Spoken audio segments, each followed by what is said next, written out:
ኤሚኔም ምንም ነገር አያስፈራውም ስላችሁ ሊትራሊ ምንም ነገር አያስፈራውም። ሹግ ናይት እንኳን ተናዶ ኤሚኔም ወዳለበት ክፍል ውስጥ ሲገባ ኤሚኔም ግን በመጣበት ነበር የመለሰው። እሱ ብቻም አይደለም፣ ፖለቲከኞች አንድ ትውልድን ሙሉ አበላሽተሃል ብለው የከሰሱበት ጊዜ ነበር። ይህ ማለት ምን ያክል እንደሚፈራ የሚያሳይ ነው። ግን ደግሞ አንዳንድ ጊዜ ምን አስባለሁ መሰላችሁ? ኤሚኔም በዚህ ልክ የማይፈራ ቢሆን ኖሮ ስሊም ሼዲ አይኖርም ነበር፣ ማርሻል ማዘርስ ኤልፒ አይኖርም ነበር፣ 8 ማይል የተሰኘው ፊልምም አይኖርም ነበር። ምክንያቱም በ1998 ኦፍ ኮርስ እንደ ፈረንጆቹ ሁለት የተለያዩ አርቲስቶች በተለያየ ተቃራኒ ጫፍ ላይ ለመውደቅ ተቃርበው ነበር። አንዱ በየቀኑ አከራዮቹ የመብራት አልከፈልክም እያሉ ቆጣሪ የሚዘጉበት ዲትሮይት ውስጥ የሚኖር ሚስኪን ነጭ ራፐር ነበር። ሌላኛው ደግሞ የሙዚቃው ኢንዱስትሪ ይህማ ኤክስፓየር አድርጓል ብሎ ሊተወው ትንሽ የቀረው የሂፕሆፕ ታሪክ ባለቤት ነበር። አንዱ ተአምር ያስፈልገው ነበር፣ አንዱ ደግሞ መልሶ በራሱ የሚያምንበት ምክንያት ይሻ ነበር። እናም በሆነ ተአምር እነዚህ ሁለት ሰዎች ከማንም ሰው ግምት ውጪ በስተመጨረሻ እርስ በራሳቸው ተደጋግፈው ቆሙ። እሺ ነጩ ራፐር ያልከን ኤሚኔም እንደሆነ ገምተናል። ያኛውስ ማን ነው የምትሉ ከሆነ ኦፍ ኮርስ ሐኪሙ ደሬ ነው፣ ዶክተር ድሬ። የኤሚኔም እና የዶክተር ድሬ አመጣጥ በጣም ረጅም ነው። ነገር ግን አሳጥሬ አጣፍጬ በዚህ ቻናል ሳቀርብላችሁ ከናንተ የሚጠበቀው ደግሞ ይህ ቻናል ሰብስክራይብ ያላደረጋችሁ ካላችሁ ሰብስክራይብ የምትለዋን በተን ጠቅ አድርጋችሁ ኮራ ብላችሁ የቴድ ኢዮብ ቻናል ቤተሰብ ሁኑ። እዚህ ጋር ግን ደስ የሚል ዜና ልንገራችሁ።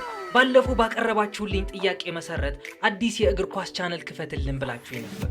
እኔ ደግሞ ቃላችሁን አክብሬ ይህን የመሰለ አደስ ክሪኤቲቭ የተባለ የእግር ኳስ ቻናል ከፍቼላችኋለሁ። ከናንተ የሚጠበቀው ዲስክሪፕሽን ላይ ባስቀመጥኩላችሁ ሊንክ እየገባችሁ አዲሱ ቻናሌን መቀላቀልና ሰብስክራይብ ማድረግ ነው። ኳስ ሜዳ ላይ ወጥተን አንጫወትም፣ ነገር ግን እግር ኳስ ያሳለፈው እያንዳንዱን ታሪክ የምንዘግብበት ቻናል ነው። አያችሁ፣ በ1996 የሙዚቃው ሐኪም ዶክተር ድሬ የሂፕሆፕ ሙዚቃ ኢንዱስትሪ ሁለት ጊዜ ቀይሮት ነበር። በመጀመሪያ ስትሬት አረ ካምፕተን በተሰኘው አልበም ነበር፣ ሁለተኛው ደግሞ ዘ ክሮኒክ በተሰኘው አልበም ነበር። ነገር ግን ይህ ስኬት ዝም ብሎ የመጣ አልነበረም፣ ብዙ ዋጋ አስከፍሎታል። የሙዚቃው ሐኪም ዶክተር ድሬ ድሮ እንዳሁኑ ስማርት ባይሆን ኖሮ በዴዝሮ የተሰኘው የሙዚቃ አሳታሚ ድርጅት ኮንትራት ምክንያት ይቀፈደድ ነበር። ምክንያቱም ዴዝሮ ከዕለት ወደ ዕለት ምስቅልቅሉ እየወጣ የነበረ ድርጅት ነበር። ጋንግ ላይፎ አለ፣ የሙዚቃና የስትሪት ፖለቲካም አለ፣ የፍርድ ቤት ክሶች አሉ፣ የማያቋርጡ ግጭቶችም አሉ። እዚህ ፓርት ላይ ለነዚህ ሁሉ መንስኤ የሆነው ለብዙ አርቲስቶች ስጋት የሆነው እንደ ጥላ ተጋርጦ የነበረ አንድ ሰው አለ። እሱም ሹግ ናይት ነበር። አያችሁ፣ ከነ ኤሚኔም እና ከነ ድሬ ችግር ነበረባቸው ከማለቴ በፊት ሹግ ናይት ችግር ነበረበት ማለት እፈልጋለሁ። ኦፍ ኮርስ የባለፈው ቪዲዮ አይታችሁት ከሆነ ዴዝሮ በሙዚቃው ኢንዱስትሪ ምን ያክል ጫና እንዳሳደረ ማወቅ ትችላላችሁ። ከዛ በኋላም ነበረ ዶክተር ድሬ ዴዝሮ ባለበት ቦታ መኖር እንደሌለበት ገብቶት ጥሏቸው የወጣው። እንደዚህ ያደረገውም በ1996 ሚያዝያ ወር ላይ ነበር። ዴዝሮውን ጥሎ ሲወጣ ግን ምንም አይነት ዋስትና አልነበረውም፣ የሚያስተማምን ነገርም አልነበረውም። ብቻ ግን በዛን ሰዓት ከመዘዘኛው ሹግ ናይት በላይ የተሻለ ነገር መገንባት እችላለሁ ብሎ አስቦ ነበር። ከጂሚ ዮቪን የተባለ ሰው ጋር በመሆን አፍተር ማትስ የተባለ የራሱ ሪከርዲንግ ለብል የመሰረተው። ይህ ደግሞ በጣም ደስ የሚል ዜና ነው አይደለ? አዲስ ጅማሬ፣ አዲስ ህይወት ይመስል ነበር። ነገር ግን እንደዛ አይደለም። በዚህ ሰዓት ሁሉንም ነገር ሊያበቃለት የሚያስችል ከፍተኛ ውድቀት ተጋርጦበት ነበር። በተመሳሳይ ዓመት ህዳር ወር ላይ ዶክተር ድሬ ፕሬዘንትስ ዘ አፍተር ማትስ የተሰኘው የሙዚቃዎች ስብስብ አልበም ለቀቀ። ሙዚቃ ለመተቸት ቅርብ የሆነ ሰው አልበሙን ከፍቶ አንድ ሙዚቃ እንዳዳመጠ አልወደደው። አድናቂዎች ጆሮ ዳባ አሉት። የአልበሙ ሽያጭ በጣም አሳዛኝ ነበር። አንድ ወቅት ላይ የሙዚቃው ሐኪም ሊቁ እያሉ ሲጠሩት የነበሩት መጽሔቶችና ጋዜጠኞች አሁን ግን አይ ይህ ሰውማ ችሎታው መክኗል ብለው መጠራጠር ጀመሩ። በመቀጠልም ሌላ መርዶ መጣ። ድሬ፣ ናስ፣ ኤዚ፣ ደ ፎክሲ ብራውን እና ኔቸር የተባሉ አርቲስቶች አንድ ላይ አንድ አልበም ይለቃሉ። የአልበም ዘፈር የሚባል ነበር። አልበሙ ሲወጣ በአርቲስቶቹ ስም አማካኝነት አልበሙ በጣም ይወራለት ጀመረ። ከዛ በኋላ ግን ነገሮች ድብልቅልቃቸው መውጣት ጀመሩ። አንዳንድ ሰዎችም ምናልባት ያሁኑ ድሬ እኮ የድሮ ድሬ ላይሆን ይችላል ብለው መናገር ጀመሩ። አትፍረዱባቸው፣ እውነታቸውን ነበር። ምክንያቱም ብዙ ጊዜ ብዙ አርቲስቶችና ፕሮዲሰሮች ከዘመኑ ጋር መራመድ አይችሉም። እናም ዶክተር ድሬ በዚሁ መልክ ህልሙ ሲፈራረስ ቁጭ ብሎ እየተመለከተ እያለ በመቶዎች ማይሎች ርቀት የሚገኝ ሌላ ህልምም እየፈራረሰ ነበር። ማርሻል ማዘርስ የዛኔ ኮከብ አልነበረም። ሎካል ራፐር ወይም በየአካባቢው የሚታወቅ ራፐርም አልነበረም። እሱ እንዲሁ ህይወቱን ለመምራትና ልጁን ለማሳደግ የሚታገል የህይወቱ ውጣ ውረድ ያደከመው የልጅ አባት ነበር። ምክንያቱም ዲትሮይት ከተማ ለነጭ ራፐር ያን ያክል ምቹ አልነበረችም። በተለይም አብዛኛው ተሳታፊ ጥቁር በሆነበትና ከፍተኛ ፉክክር በሚታይበት የባትል ራፕ መድረኮች ላይ ገብቶ ለመወዳደር ለሚጥር ሰው ነገሩ ይበልጥ ከባድ ነበር። በየምሽቱ ራሱን ለማስመስከር መድረክ ላይ ይወጣል። ነገር ግን የሰዎቹ ሪአክሽን የሚል ነበር። በተመሳሳይ ሰዓትም ያቺ በጣም የሚሳሳላት ቆንጅየዋ ልጁ ሄሊ ተወልዳ ነበር። የቤት ኪራይ አለበት፣ የአስቤዛና የትራንስፖርትም አለበት። ይህ ሰው እየጨለለ ነበር። አንዳንድ ጊዜ ለሳምንት ያክል ይሰራል፣ ከዛ በኋላ ደግሞ ስራ ይጠፋል። ጊልበርትስ ሎጅ በሚባለው ምግብ ቤትም በሳህን አጣቢነትና ምግብ በማብሰል ይሰራ ነበር። አንዳንድ ጊዜ እንኳን ለዛች ለሚነዳት ከርካሳ መኪና የሚሆን የነዳጅ ብር ያጣ ነበር። ግን እንዲህም ሆኖ ኤሚኔም ለሙዚቃ ባለው ፓሽን ተነሳስቶ በ1996 አንድ አልበም ይለቃል። የአልበም ደግሞ ኢንፋይናይት ይሰኛል። ኦፍ ኮርስ የአልበሙ ሽያጭ ያን ያክል አስደሳች አልነበረም። አንዳንድ የሙዚቃ ተቺዎችም እንዴ ይህ ልጅማ ድምፁ ናስን ይመስላል አሉት። ሌሎች ደግሞ እንዴ ብቃቱን ለማሳየት ይህን ያክል መጨነቅ አለበት እንዴ ማለት ጀመሩ። እናም ምንም የሰመረለት ነገር አልነበረም። ሁሉም ነገር ከሸፈ። ከዚያም ይበልጥ ነገሮች መባባስ ጀመሩ። ማርሻል ማዘርስ ከሚኖርበት ቤት ተባረረ። በወቅቱም ባገኘው ቦታ ይተኛ ነበር። ከልጁ እናት ከነበረችው ከኪም ጋርም የፍቅር ግንኙነታቸው እየፈራረሰ ነበር። በዚህ ሰዓት በከፍተኛ ጭንቀት ውስጥ ወደቀ። ተቆጣ፣ ተዋረደም። በዛን ሰዓት የቅርብ ጓደኞቹ የነበሩት ሰዎች እንደሚሉት ከሆነ ኤሚኔም ለብቻው ቁጭ ብሎ ለመሆኑ እኔ ራፕ ማድረጌን ማቆም አለብኝ ወይስ የለብኝም ብሎ ራሱን ይጠይቅ ነበር ይላሉ። ግን ከዚህ በኋላ ነበረ ያ ሁሉም ነገር የቀየረው የገጸ ባህሪ ፈጠራ የመጣው ስሊም ሼዲ። እናም መጋቢት ወር ላይ በ1998 ሎስ አንጀለስ ውስጥ በተካሄደው የራፕ ኦሎምፒክስ ውድድር ላይ ኤሚኔም ተወዳድሮ ስንተኛ ቢወጣ ጥሩ ነው? ሁለተኛ። የሚገርመው ነገር ግን ኤሚኔም ሁለተኛ ወጥቶ በመሸነፉ ህይወቱን ታደገለት እንጂ ይህ ሰው ተሸንፍ ያለው ብሎ ተስፋ አልቆረጠም። እናም ከተወሰኑ ወራቶች በኋላ ኢንተረስኮፕ ከሚባል የሙዚቃ ድርጅት ጋር ግንኙነት ያለው አንድ ሰው ኤሚኔም በ96 የለቀቃት የመጀመሪያው ኢንፋይናይት የተሰኘችው አልበሙ በመያዝ ወደ ዶክተር ድሬ ይሄዳል። ግን በዛን ሰዓት ድሬ ስቱዲዮ ውስጥ አልነበረም። ስለዚህ ያ ሰው ይቺ አልበም ለጂሚ ሎቪንን አስረክቦት ይሄዳል። ጂሚ ካሴቱን አዳመጠው፣ ከዛም ለድሬ ሰጠው። ድሬ ደግሞ ይህንን አልበም ከፍቶ ሲሰማ ልክ መብረቅ እንደመታው ሰው ክው ብለው ነበር የቀረው። ምላሹም ፈጣንና ግልጽ ነበር። በዛን ሰዓት ሊትርሊ what is this ነበር ያለው። እንዲህ ያለው አልበሙ ፈጽሞ መጥፎ ስለነበር አይደለም፣ ነገር ግን ድሬ እንደዛ አይነት ዘፈን ሰምቶ አያውቅም ነበር። የድምፁ ቅላጼ ብትሉ፣ ቀልዱና ስላቁ ብትሉ፣ የቴክኒክ ብቃቱ፣ የታሪክ አወቃቀሩ ለየት ያለ ነበር። ድሬም በዛን ሰዓት ከዚህ ሰው ጋር መገናኘት ፈለገ። ሁኔታው የሚያስቀው እዚህ ፓርት ላይ ነው። ለድሬ ኤሚኔም ነጭ እንደሆነ የነገረው ማንም ሰው አልነበረም። ማርሻል ማዘርስ ወደ ስቱዲዮ እንደገባ ዶክተር ድሬም ይህ ልጅ ማን ነው ነበር ያለው። ከዛም ከደቂቃዎቹ በኋላ ወደ ቀረጻ ገቡ። ከዚያም ባጭሩ እነዚህ ሁለት ሰዎች ተናበቡ ብላችሁ ይቀለኛል። ምክንያቱም እርስ በርሳቸው ያላቸውን ተሰጥኦ ማየት ችለው ነበር። Can I have the attention of the class for 1 second? የመጀመሪያ የስቱዲዮ ቆይታቸው ሌጀንድ ነበር ብላችሁስ?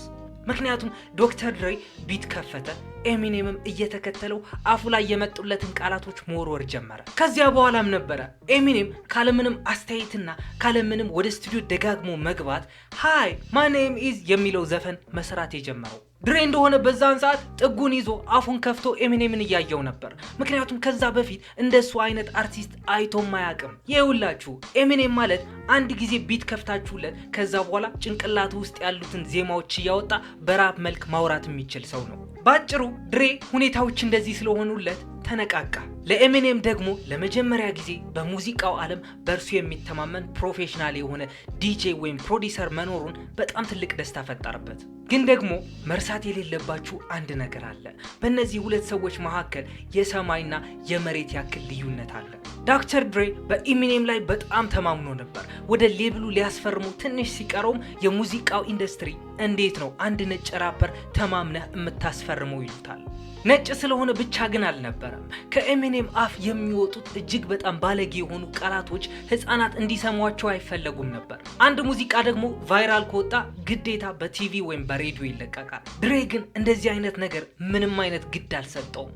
ምክንያቱም በመቶ ዓመት አንዴ የሚገኝ ሰው ስለሆነ እሱን ማስፈረም ነበረበት። እናም የካቲት ወር በ1999 ደ ስሊም ሼዲ ኤልፒ የተሰኘውን አልበም አብረው ይለቃሉ። አልበሙ ዓለምን አናወጣት። የማይቻለውን ነገር በእነዚህ ሰዎች ዘንድ ተሳካ። ማንም ሊቀበለው ፍላጎት ያልነበረው ይህ ነጭ ራፐር በአሜሪካውያን ዘንድ በጣም ተወዳጅ ሆነ። በድሬ ችሎታ ይጠራጠሩ የነበሩት እነዛ ሰዎች መልሰው ድሬን ሊቅ ነህ አሉት። እስካሁን በነገርኳችሁ ታሪክ ድሬ ኤሚኔምን እንደታደገው ነው የምትረዱት። ነገር ግን እዚህ ፓርት ላይ ኤሚኔም ድሬን ታደገው።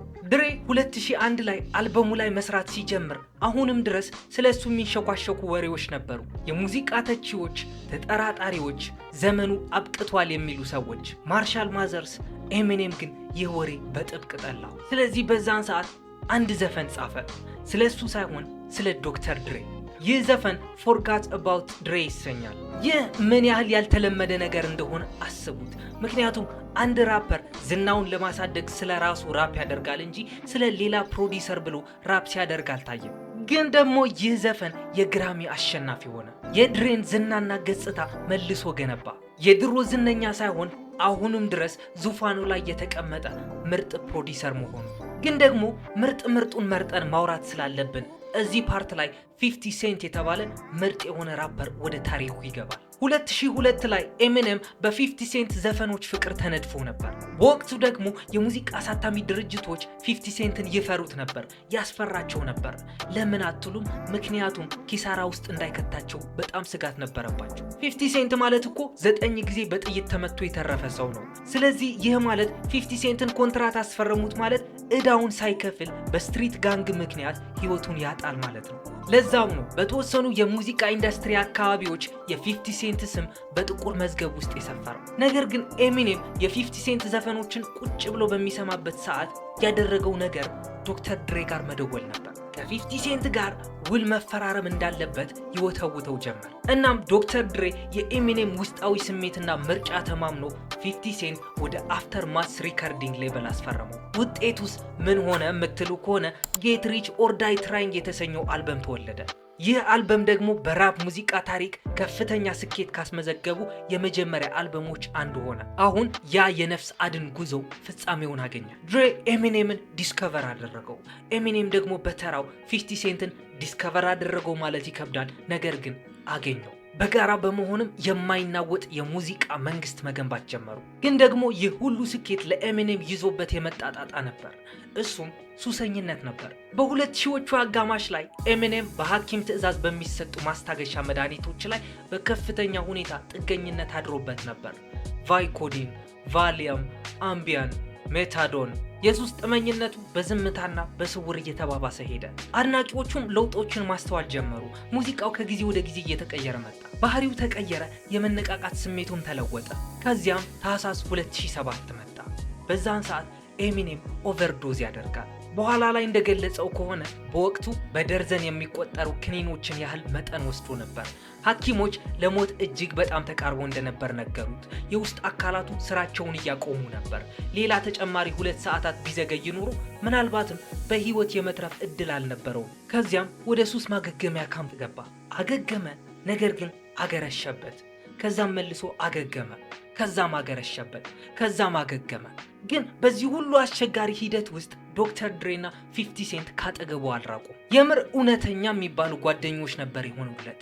ዶክተር ድሬ ትኩረቱን እንዳይስት ይረዳው ነበር። ስራውን እንዲቀጥል ደጋግሞ ያበረታታውና በህይወት እንዲኖር የተጋደለው ያው ሰው ነበር። አሁን ደግሞ ኤሚኔም መልሶ የድሬን ህይወት የሚታደግበት ጊዜ ደረሰ። 2008 በድሬ ላይ አሳዛኝ ክስተት ተፈጠረ። ልጁ አንድሬ ያንግ ጁኒየር በ20 ዓመቱ ከዚህ ዓለም በሞት ተለየ። የልጁ ሞትም በጣም ነበር የሰባበረው። ጓደኞቹ እንኳን ድሬ ራሱን ከሰዎች ማግለል እንደጀመረ ይናገሩ ነበር። የሙዚቃ ስራዎቹን ቀዘቀዙ፣ ዓመታት ነጎዱ። ያ በስራው ፍጹምነትን በመሻት የሚታወቀው ዝነኛ ሰው ከህዝብ እይታ ሙሉ በሙሉ ተሰወረ። ከዚያም አይ ኒድ አ ዶክተር የተሰኘው ዘፈን መጣ። ነገሩ በላዩ ላይ ሲታይ ወደ ሙዚቃው ዓለም ዳግም መመለሻ ዜማ ይመስላል። ነገር ግን አይደለም።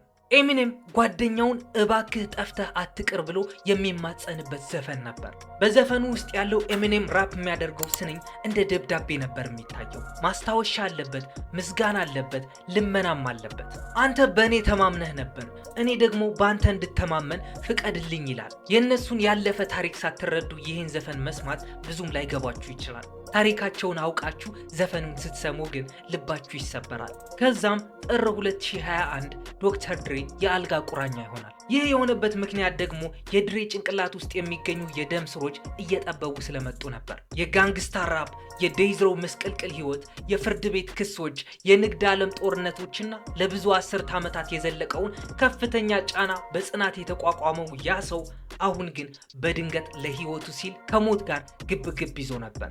ይህ ዜና መላውን የሂፕሆፕ ዓለም አናውጦ ነበር።